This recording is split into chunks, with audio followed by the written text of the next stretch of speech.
نعرہ لگائیے، نعرہ تکبیر، نعرہ رسالت، نعرہ حیدری، آستانہ علی علی پور سیدہ شریف، حضور صاحبزادہ پیر سید نعمان حسین شاہ صاحب حیدری جماعتی۔ بسم اللہ الرحمن الرحیم۔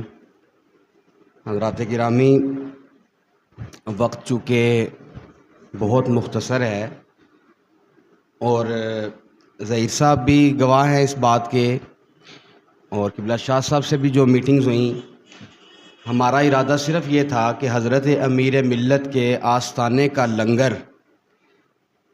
حضرت امیر ملت کے فرمان کے مطابق ہم علماء کی خدمت میں پیش کریں اور ان سے دعائیں لیں۔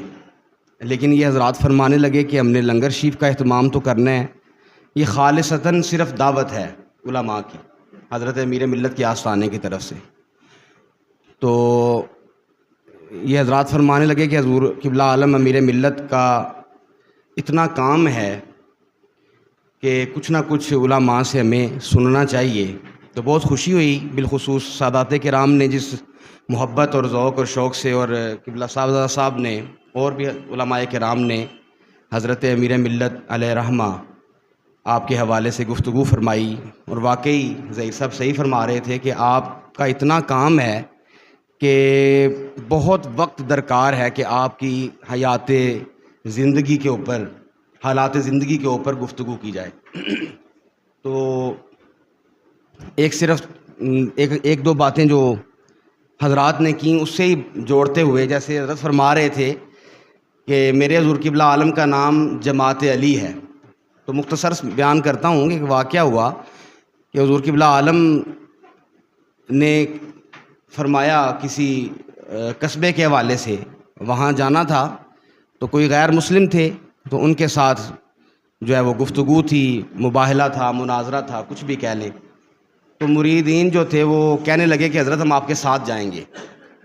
تو آپ نے کہا نہیں، میں اکیلا ہی جاؤں گا۔ وہ کہنے لگے نہیں حضرت، وہ غیر مسلم ہیں، وہ مرید تو ہے نہیں، مسلمان نہیں، حیا نہیں کریں گے، پتہ نہیں کیا کریں۔ آپ نے فرمایا کہ پہلے شاید میں تمہیں ساتھ لے جاتا، لیکن اب میں تمہیں ساتھ نہیں لے کے جاؤں گا۔ تمہیں پتہ نہیں میرے والدین نے میرا نام جماعت علی رکھا ہے، علی کی جماعت، میں اکیلا ہی علی کی جماعت ہوں۔ تو پھر آپ اکیلے تشریف لے کے گئے۔ اسی طرح ظہیر صاحب نے بھی فرما دیا، وہ جو شاہ صاحب فرما رہے تھے کہ جو کنجی بردار تھے وہ حضرت کے مرید ہوئے، تو پوچھا یہی گیا کہ آپ ایک اجمی کے بیعت ہو گئے ہیں، ایک عربی ہو کے ایک اجمی کے بیعت ہو گئے، تو آپ کو کیا فائدہ ہوا؟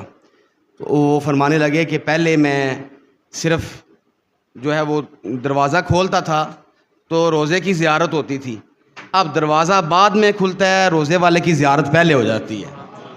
اسی طرح ختم نبوت پہ آپ کا اتنا کام ہے، اور پھر تحریک پاکستان کے حوالے سے کون نہیں جانتا کہ حضور قبلہ عالم کی کیا کیا خدمات ہیں۔ ابھی میں پچھلے دنوں سن رہا تھا ایک پوڈ کاسٹ کے اندر، وہ صاحب بیان فرما رہے تھے، تو مجھے کسی نے پوچھا کہ جناب وہ بیان کر رہے تھے، تو میں نے کہا جی بالکل ہم نے سنا بھی ہے اکثر جگہ پہ، لیکن ہم نے کبھی بیان نہیں کیا اس چیز کو، بہت کم بیان کرتے ہیں کہ حضرت امیر ملت ہی وہ شخصیت ہیں کہ جن کے ہاتھ پر قائد اعظم نے بیعت فرمائی۔ ٹھیک ہے نا جناب، آپ مرید بھی تھے حضرت امیر ملت کے، تو اتنی بڑی شخصیت۔ تو کچھ باتیں جو ہیں وہ میں ظہیر صاحب سے ضرور کہوں گا کہ آپ جو علماء ہیں، سب سے پہلے تو میں آپ سب کا شکر گزار ہوں کہ آپ تشریف لائے، آپ نے ہمیں اپنی خدمت کا موقع جو ہے وہ عطا فرمایا، اور میں آپ سے دعاؤں کی بھی درخواست کروں گا۔ تو انشاءاللہ اب گاہے بگاہے آپ سے ملاقات بھی ہوتی رہے گی۔ اب ہماری کوشش یہی ہے کہ میں تو حضرت امیر ملت کے آستانے کا ایک ادنا سا خادم ہوں، اور میں یہ مشن جو حضور امیر ملت نے ہمیں عطا فرمایا ہے اس کو لے کے انشاءاللہ تعالی ہم اس علاقے میں سمجھتا ہوں کہ حضرت امیر ملت کی طرف سے میری ڈیوٹی لگی ہے، تو میں حاضر ہوتا رہوں گا۔ تو آپ لوگ اگر میرے دست و بازو بنیں گے تو کام تو دین کا ہی کرنا ہے۔ حضرت امیر ملت کا مشن جیسے شاہ صاحب نے فرمایا کہ صرف اتنا ہی ہے کہ دین کا کام ہو، ٹھیک ہے نا جناب، اللہ اور اس کے رسول کی باتیں ہوں، لوگوں کو ہم دین کی طرف لائیں، قرآن کی طرف لائیں، قرآن سے محبت۔ اب آپ حضرات سب ماشاءاللہ علماء ہیں، جانتے ہیں کہ ہمارے لوگ جو ہیں، یا ہم لوگ، بلکہ میں ہم لوگ بولوں گا کہ ہم دین سے کتنا دور ہو گئے ہیں۔ تو بس یہی کوشش کرنی ہے، اور اسی نیت سے حضور امیر ملت کا مشن لے کے آپ کی خدمت میں انشاءاللہ حاضر ہوتا رہوں گا۔ لیکن دوستو صرف اتنی سی بات اگر میں آپ کو دے جاؤں تو میں سمجھوں گا کہ میرا آپ سے ملاقات کا مقصد پورا ہو گیا. کہ اتنی سی بات آپ کے سمجھنے کے لائق ہے کہ حضرت امیر ملت کی شخصیت بہت بڑی شخصیت ہے, کوئی چھوٹی سی شخصیت نہیں. تو اگر ہم حضرت امیر ملت کو ان کی شایان شان یاد نہ کریں تو میں سمجھتا ہوں کہ ہماری طرف سے حق ادا نہیں ہوگا. مجھے نہیں یاد, ہم نے الحمدللہ مدرسوں میں وقت گزارا ہے, اپنی زندگی کا ایک بہت بڑا حصہ, تو اسی فیلڈ کے ساتھ ہم منسلک رہے ہیں ہمیشہ. تو مجھے نہیں یاد کہ بہت بڑی سطح پہ بھی اگر پروگرامز ہوتے ہیں یا ہوتے تھے اس وقت شہروں میں, شہروں کی سطح پر, تو اس میں حضرت امیر ملت کا نام نامی سر فہرست پہلے نمبر پہ نہ آتا ہو, یہ مجھے نہیں یاد. ٹھیک ہے جناب. لیکن رحیم یار خان کے حوالے سے مجھے علم ہوا تو مجھے اس بات کا افسوس ہوا کہ میرے حضور قبلہ عالم کا نام آپ کے اشتہاروں میں نظر نہیں آتا. تو میں یہ سمجھوں گا کہ اگر آپ یہ چیز اس چیز کو بھی ذہن میں رکھیں تو مجھے بڑی خوشی ہوگی, اور میں سمجھوں گا کہ میرا یہاں آنا جو ہے وہ حضرت امیر ملت کی بارگاہ میں قبول ہو گیا.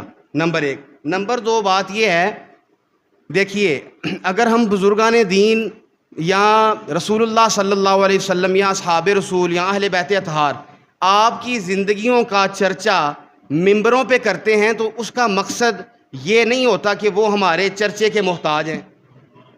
نہ اہل بیت, نہ صحابہ پاک, اور نہ ہی اولیاء کرام ہمارے چرچوں کے محتاج ہیں. اللہ نے ان کا ذکر ویسے ہی بلند کر دیا ہے, کیونکہ اللہ فرماتا ہے کہ میں ذکر بلند کر دیتا ہوں.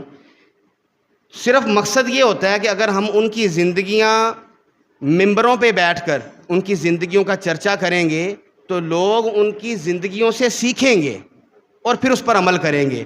تو میں یہ سمجھتا ہوں کہ اگر حضرت امیر ملت کے احوال جو ہیں زندگی کے, وہ اگر ہم ممبروں پہ بیان کریں گے تو لوگوں کو اس سے سیکھنے کو بہت کچھ ملے گا, لوگوں کی اصلاح ہوگی. تو میں یہ گزارش کروں گا کہ اگر کل والا جمعہ اگر آپ حضرت امیر ملت پہ پڑھائیں تو اس سے یہ ہے کہ ہم یہاں پہ بھی موجود ہیں, اتوار کو پروگرام ہے. جی میں وہی عرض کرنے لگا ہوں کہ اگر کل والا پڑھائیں تو ہم یہاں پہ موجود ہیں, آپ محفل کا بھی اعلان فرمائیں. ویسے اس سے زیادہ بہتر یہ ہے کہ 10-11 مئی کو حضرت امیر ملت کے آستانے پر عرس شریف ہوتا ہے, جو آپ کی زندگی میں آپ کروایا کرتے تھے. اس میں ایک جو دن تھا 10 کا, وہ اجلاس ہوتا تھا انجمن خدام الصوفیہ کا, وہ ایک اجلاس ہوتا تھا پورے بر صغیر کا, اس میں علماء اور مشائخ تشریف لاتے تھے, اور 11 کو جو ہے وہ آپ اپنے والدین کا ختم شریف کروایا کرتے تھے. وہ ابھی بھی چل رہا ہے. تو اگر آپ اس سے قبل جو جمعہ آ رہا ہے اگر اس پہ حضرت امیر ملت کے حوالے سے جمعہ پڑھائیں گے تو میں آپ کا مشکور رہوں گا. بس یہ 2 گزارشات ہیں, اس کے علاوہ آپ کا شکریہ ادا کرتا ہوں. میرے خیال سے منقبت کا وقت نہیں ہے. بڑی شان جماعت علی ہے, کہیں شان ایسی نہ دیکھی سنی ہے. بڑی شان جماعت علی ہے, 2 عالم کے سرور کا وارث یہی ہے. 2 عالم کے سرور کا وارث یہی ہے. یارو جگر گوشائے فاطمہ اور علی ہے.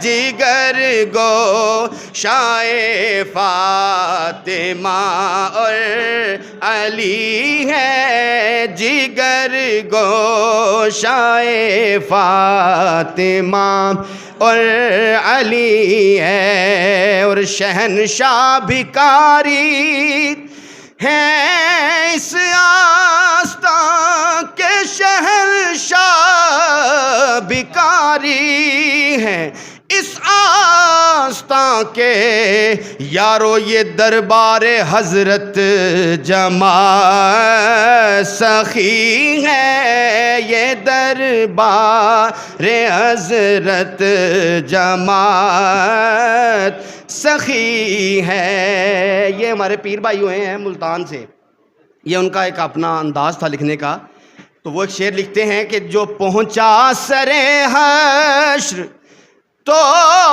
میں نے دیکھا، جو پہنچا سرے حشر تو میں نے دیکھا کہ وہاں بھی میرے پیر کی سروری ہے، وہاں بھی میرے پیر کی سروری ہے، بڑی شان شان جماعت علی ہے۔ بار دیگر میں جتنے بھی احباب تشریف لائے، میں سب کا دل کی گہرائیوں سے شکریہ ادا کرتا ہوں، اور امید کرتا ہوں کہ انشاءاللہ ایسی ملاقاتیں ہوتی رہیں گی۔